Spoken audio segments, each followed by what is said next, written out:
शहरातील प्रत्येक पोलीस ठाण्याच्या हद्दीत वरली, मटका, ऑनलाईन चक्री व ऑनलाईन लॉटरी सेंटर खुलेआम सुरू आहेत. अनेक ठिकाणी हे धंदे राजकीय नेत्यांच्या आशीर्वादाने व पोलिसांच्या हप्त्याने चालत असल्याचे बोलले जात आहे. शहरात तरुणाई एमडी ड्रग्ज, गांजा आणि अन्य नशेच्या पदार्थांमध्ये अडकलेली आहे. खुलेआम रस्त्यावर गुन्हेगारी टोळ्या शस्त्र घेऊन फिरत असल्याचे चित्र दिसत आहे. महिला सुरक्षित नसल्याच्या अनेक समस्या, अनेक तक्रारी असून बलात्कार, शारीरिक शोषणाच्या घटनांमध्ये वाढ झाली आहे. स्पा सेंटरच्या आडून अनैतिक व्यवसाय चालत असल्याचे अनेकदा उघडकीस आले आहे. क्रिकेट सामन्यांवर खुलेआम सट्टेबाजी, हॉटेल धाब्यांवर अवैध दारू विक्री, ऑनलाईन गेमिंगच्या नावाखाली आर्थिक फसवणूक. अमरावती शहरातील गाडगेनगर, राजापेठ, सिटी कोतवाली, नागपुरी गेट, वलगाव, बडनेरा, फ्रेजरपुरा, भातकुली या सर्व पोलीस ठाण्यांमध्ये गुन्ह्यांची नोंद जास्त आहे. क्राईम ब्रांच युनिट नंबर 1 आणि 2 तसेच 2 DCP व पोलीस उपायुक्त यांच्यावर संपूर्ण शहर नियंत्रणाची जबाबदारी आहे. परंतु या अधिकाऱ्यांना शहरात सुरू असलेल्या मोठ्या अवैध धंद्यांची माहिती आहे का, की ते हेतुपुरस्पर दुर्लक्ष करीत आहेत? सामान्य जनतेचे प्रश्न आहेत की दररोज शहरात ड्रग्ज येतो कुठून, कोण पाठवतं? शहरातील तरुणांच्या हातात शस्त्र कुठून येतात? गुटखा तस्करी कुठून व कोणाच्या सहकार्याने होते?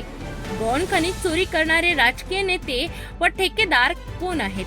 स्पा सेंटर, सट्टा, मटका चालवणाऱ्यांना संरक्षण कोण देतो? तडीपार गुंड शहरातच का राहतात? यांना अभय कोणाचे? अवैध वाहतूक व हप्ते कोण घेतो? यंत्रणा कुणाच्या बाजूने? पोलिसांचे ब्रीदवाक्य आहे सदरक्षणाय खल निग्रणाय. आता वेळ आली आहे की हे ब्रीदवाक्य फक्त कागदावर न राहता प्रत्यक्षात अंमलात आणले जावे. लहान सहान धंद्यांवर छापे टाकून पोलीस स्वतःची प्रतिमा उंचावतात, पण मोठे रॅकेट्स व राजकीय वरदहस्त लाभलेले गुन्हेगार आजही मुक्तपणे फिरतात. तरुणांमध्ये एमडी ड्रग्ज, गांजा व इतर नशेचे सेवन वाढले आहे.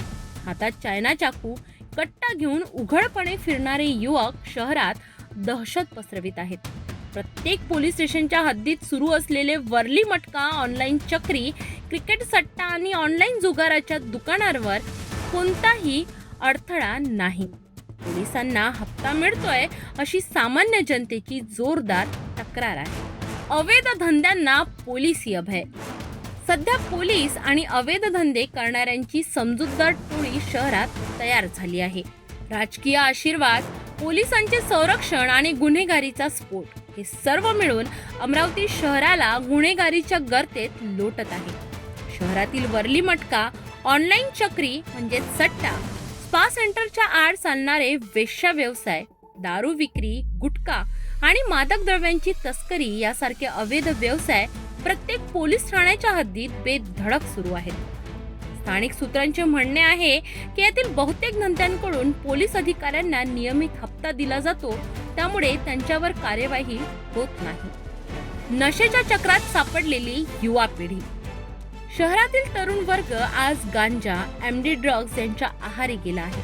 हातात शस्त्र, चायना चाकू, पिस्टल, बंदूक घेऊन ते खुलेआम दहशत निर्माण करीत आहेत. या शस्त्रांची शहरात सहज उपलब्धता ही या गुन्हेगारीचे मूळ दाखवते. पोलिसांच्या कार्यक्षमतेवर प्रश्नचिन्ह. वलगाव पोलीस स्टेशनचे सहाय्यक पोलीस उपनिरीक्षक अब्दुल कलाम अब्दुल कादीर वय वर्ष 56 यांची भरदिवसा क्रूर हत्या झाली. हे पोलिसांच्या सुरक्षा व्यवस्थेवर मोठा प्रश्नचिन्ह आहे. ज्यांचे काम कायदा राखणे, त्यांच्यावरच जर असा हल्ला होणे आहे तर ही नक्कीच गंभीर बाब आहे. सदरक्षणाय खल निग्रणाय केवळ घोषवाक्य की वास्तवात वापर?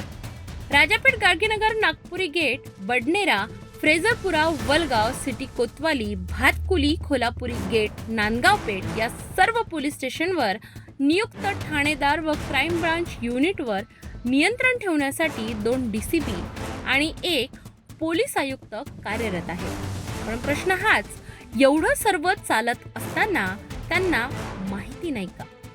पोलीस स्पा सेंटर, लॉटरी सेंटरवर छापे टाकत आपली कामगिरी दाखवत आहे. पण मोठे मासे यांच्या मुसक्या कोण आवडणार?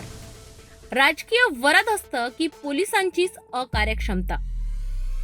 राजकीय नेत्यांच्या आडून क्रिकेट सट्टा, जुगार, खनिज तस्करी आणि गुंडगिरी चालते. तडीपार गुंड पुन्हा शहरात खुलेआम वावरतात. यावर राजकारणी, पोलीस आणि गुन्हेगारी यांची त्रिकोणी गडजोट असल्याचे चित्र जनतेपुढे उभे राहत आहे. पोलिसांनी आता सदरक्षण आहे खलनिग्रह या ब्रीद वाक्यावर खरंच काम करण्याची गरज आहे. केवळ छोट्या स्पा सेंटर, लॉटरी दुकानांवर छापे टाकून पोलीस आपली प्रतिमा सुधारू शकत नाही. गरज आहे खऱ्या मगरमच्छांवर हात घालण्याची, मग ते कितीही प्रभावशाली किंवा राजकीय दृष्ट्या बळकट का असेनात. ही स्टोरी सामान्य जनतेच्या मनातील प्रश्नांना आवाज देण्यासाठी तयार करण्यात आली आहे.